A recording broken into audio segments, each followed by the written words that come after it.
I'm Tom Hibbert, welcome to Winning Strength Online, and this video is all about the correct execution and correct progression for a split squat.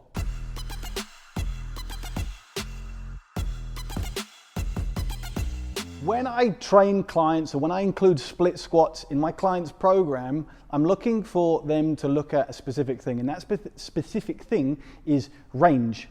I really don't care what your 6RM or 1RM split squat is. A lot of the time people are using way too much weight at the expense of range. So what I want to do today is go through what I would look for technique-wise and how to progress a split squat. The reason we look for range most of the time, and the reason I'm putting it in most of my clients' programs, especially strength athletes, is they're very tight in your hip flexors, or you sit at a desk. So again, the hip flexor might be shortened. So what I like to do is include it to stretch hip flexor and rec fem out. So what you generally see when someone's tight is this foot is very close to this foot. The progression should be based around this knee and where it lands. This knee is at like a 90-degree angle here, okay? The knee, I'm gonna stretch out with my foot flat just to make a point. That isn't even a pass. This angle here wants to be straight back.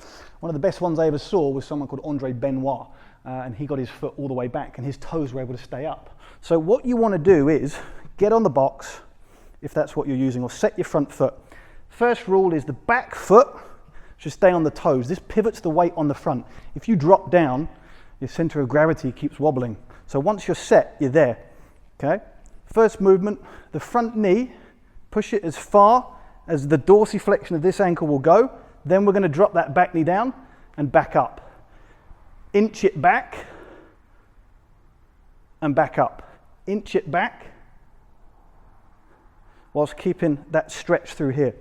Another thing you can do is this back foot, push the heel back to create more stretch in here. So I go down.